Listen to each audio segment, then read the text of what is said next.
warahmatullahi wabarakatuh. Saya Ayu Sinintia Lestari, NIM P 2017-7063 dari Matematika 2. Di sini saya akan menjelaskan tentang barisan dan deret, materi matematika wajib kelas 11. Baik, di sini yang pertama adalah pola bilangan. Pola bilangan merupakan susunan angka-angka yang mempunyai pola-pola tertentu. Misalnya pada kalender terdapat susunan angka baik mendatar, menurun, diagonal, ataupun miring. Kemudian ada pun beberapa pola bilangan. Yang pertama yaitu pola garis lurus, ya seperti yang terlihat pada gambar. Kemudian yang kedua adalah pola bilangan persegi panjang sehingga didapatkan angka 2, 6, dan 12, di mana rumus UN-nya adalah N buka kurung N plus 1. Yang kedua adalah pola persegi, didapatkan angka 1, 4, 9, sehingga didapatkan rumus UN-nya adalah N kuadrat. Selanjutnya adalah pola segitiga, di mana didapatkan di situ angka 1, 3, 6, 10, 15, 21, dan seterusnya, sehingga didapatkan rumus UN-nya adalah N per 2 buka kurung N plus 1. Kemudian selanjutnya adalah pola bilangan bentuk kubus, didapatkan 1, 9, dan seterusnya, sehingga didapatkan rumus UN sama dengan N pangkat 3. Selanjutnya adalah pola bilangan ganjil dan pola bilangan genap. Seperti yang terlihat pada gambar, 1, 3, 5, 7, 9 adalah pola bilangan ganjil, dan 2, 4, 6, 8, 10 adalah pola bilangan genap, di mana keduanya dengan selisih plus 2. Selanjutnya adalah pola bilangan segitiga Pascal. Dari segitiga Pascal tersebut dilihat bahwa pola bilangannya adalah dengan Sn sama dengan 2 pangkat n-1. Kemudian ada pola bilangan Fibonacci seperti pada gambar, sehingga didapat 1, 1, 2, 3, 5, 8, dan seterusnya. Angka 2 didapat dari 1 plus 1, angka 3 didapat dari 1 plus 2, dan seterusnya. Kemudian adalah barisan bilangan. Barisan bilangan merupakan suku pola bilangan yang telah diurutkan menurut suatu aturan tertentu. Nah, suku pertama disebut juga A atau U1, suku kedua adalah U2, sampai ke UN, yaitu suku ke N.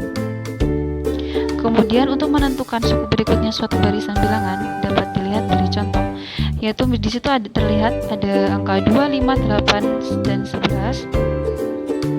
Maka dari situ didapatkan U2 sama dengan 2 plus 3 sama dengan 5, U3 sama dengan 8 sama dengan dari 5 plus 3, dan U4 sama dengan 11 dari 8 plus 3, dan seterusnya, sehingga didapatkan UN-nya sama dengan N plus 3. Dan untuk menentukan suku ke N suatu barisan bilangan, yaitu dengan rumus UN sama dengan BN plus UN min 1,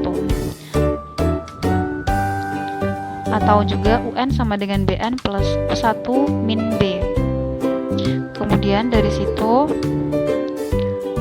kita juga dapat menentukan pola tingkat satu barisan bilangan berrasio tetap dengan rumus UN sama dengan R pangkat N dikali U1 per R. Selain itu kita juga dapat menentukan pola tingkat satu bilangan satu barisan bilangan berselisih tetap seperti pada contoh, yaitu 3, 6, 10, 15, 21, di mana 3 ke 6 itu selisihnya plus 3, 6 ke 10 plus 4, dan seterusnya. Namun 3, 4, 5, 6 itu adalah selisih plus 1, sehingga disebutkan pola tingkat satu barisan bilangan berselisih tetap. Sehingga didapatkan rumusnya adalah UN sama dengan setengah dikali N buka kurung N min 1 plus C, dan didapatkan UN sama dengan setengah N kuadrat min 3 per 2 N plus 1. Kemudian di sini saya akan menjelaskan tentang barisan aritmatika dan barisan geometri. Barisan aritmatika atau geometri dengan rumus UN sama dengan A plus N min 1B dengan N sama dengan 1, 2, 3, dan seterusnya, atau bilangan asli. Kemudian di sini ada contoh 4, 2, 0, min 2 yang B.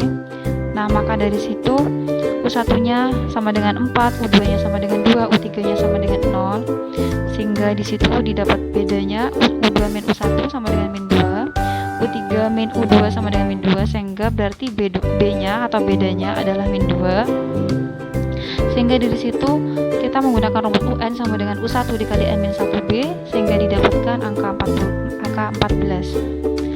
Yang kedua itu barisan geometri atau barisan ukur. Nah, barisan geometri ini merupakan barisan bilangan yang tiap sukunya diperoleh dari suku sebelumnya dengan mengalihkan atau membagi dengan suatu bilangan tetap,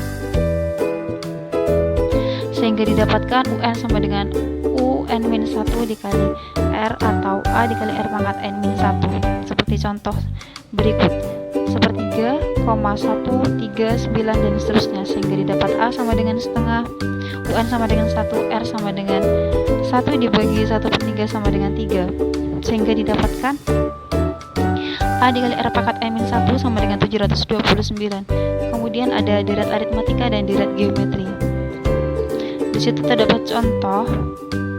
Jadi kalau misalnya deret itu merupakan penjumlahan dari baris aritmatika itu sendiri atau baris geometri. Nah, itu dijumlah kalau misalnya deret. Seperti pada contoh 3, 5, 7 dan seterusnya. Seperti pada gambar. Jadi didapatkan rumus dari deret aritmatika adalah Sn sama dengan N per 2 buka kurung 2A plus N-1B tutup kurung. Adapun contoh seperti pada gambar tersebut. Kemudian yang terakhir adalah deret geometri dengan rumus Sn sama dengan A dikali buka kurung 1 min R pangkat N per 1 min R apabila rasionya lebih dari 1. Namun menggunakan A dikali R pangkat N-1 per R-1 apabila rasionya kurang dari 1, seperti dilihat pada contoh berikut. Mungkin itu saja yang dapat saya sampaikan, kurang lebihnya mohon maaf. Wassalamualaikum warahmatullahi wabarakatuh.